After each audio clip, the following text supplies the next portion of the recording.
नमस्कार, मैं दशरथ उपाध्याय, आपका हमारे यूट्यूब चैनल में हार्दिक स्वागत है। आज का विषय है कि साल 2024 के अंदर देवगुरु बृहस्पति का जो गोचर है, जो अपनी राशि परिवर्तन है, वो करने जा रहे हैं 1 मई 2024 को दोपहर को 2:29 पर। जब ये अपनी राशि परिवर्तन करेंगे, क्योंकि इनका गोचर है वो लगभग 1 साल के लिए, यानी 1 साल से 13 महीने के लिए, 12 महीने से 13 महीने के लिए रहता है। तो इस अवधि के अंदर ये देवगुरु बृहस्पति यानी एक ही राशि पर विराजमान हो जाते हैं। जब ये 1 साल के बाद में अपनी राशि परिवर्तन करते हैं, यानी जो राशि में विराजमान है उस राशि से अगली राशि में चले जाते हैं। तो जब ये अगली राशि के अंदर चले जाते हैं तो ये 4 भावों को है वो एक्टिव करते हैं। अब 4 भाव कौन कौन से हुए?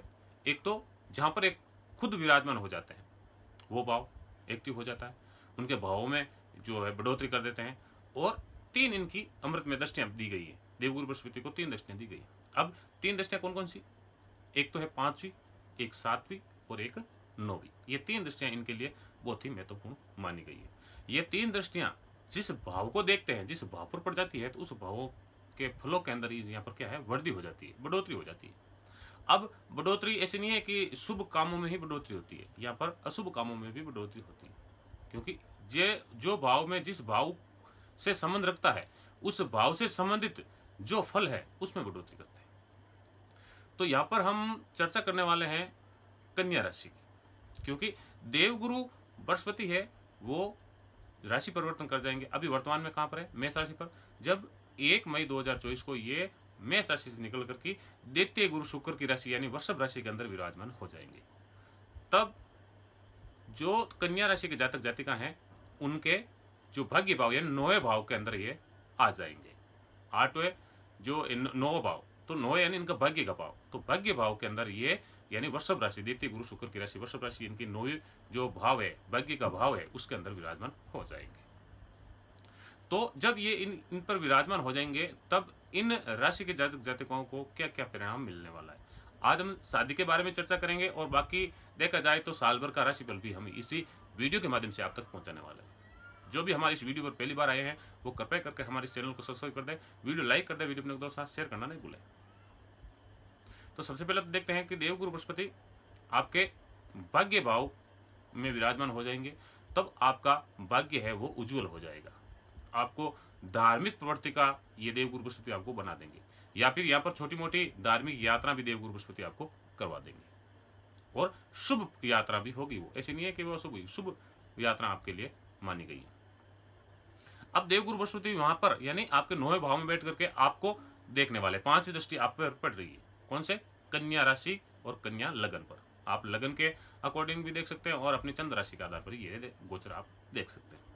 जब ये 9वें भाव से आपकी 5वीं दृष्टि इनकी, आपकी अमृत में दृष्टि आपके ऊपर पड़ेगी, आपके लगन के ऊपर पड़ेगी, यानी कन्या राशि पर पड़ेंगी, तो यहाँ पर कन्या राशि के जो भी जातक व जातिका है, इनका विवाह का योग प्रबल बनेगा। अब विवाह का योग तो यहाँ पर प्रबल बनता है, और साथ में आपको ये देखना है कि विवाह का योग प्रबल बनने के साथ में आप विवाह योग्य होना बहुत जरूरी हो जाता है। आपकी विवाह करने की इच्छा भी होनी जरूरी है, क्योंकि कन्या राशि के जातक में बच्चे से लेकर के बूढ़े तक एक ही राशि मानी गई कन्या वालों की। तो ऐसे नहीं है कि सबकी ही शादी होगी। यहाँ पर शादी का मतलब ये रहता है कि आप शादी योग्य होना बहुत ही जरूरी हो जाते हैं। हाँ, अब ऐसे नहीं है कि सब कन्या राशि वाले जो शादी योग्य हो चुके हैं वो सबकी शादी हो जाएगी, नहीं। ये गोचर के आधार पर शादी का योग बता रहा हूँ। यहाँ पर अगर आपकी कुंडली, अगर आपको सही सटीक जानकारी प्राप्त करनी है तो आपकी कुंडली का विश्लेषण कराना बहुत जरूरी है।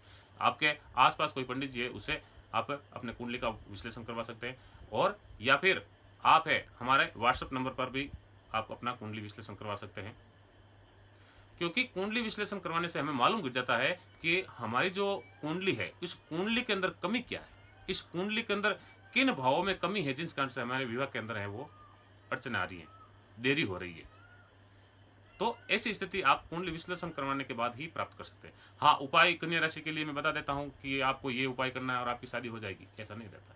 आपकी कुंडली के अंदर, आपके कुंडली के अनुसार जो उपाय आता है, बताया गया है, वो अगर उपाय आप करते हैं तो आपका विवाह जल्दी हो जाता है। ये तो आपके विवाह के संबंधित बातें हो गई। और आपकी कुंडली के अंदर देवगुरु बृहस्पति की मजबूत स्थिति है तो 101% है, ये साल आपके लिए शादी योग्य एकदम सटीक बैठेगी। अब देवगुरु बृहस्पति है, इनकी जो 5वीं दृष्टि आप पर पड़ गई और इनकी जो 7वीं दृष्टि है वो आपके 3रे भाव को देख रही है। तीसरे भाव पे पड़ रही है। तीसरा भाव आपके मान सम्मान का है, आपके भाई बहन का है।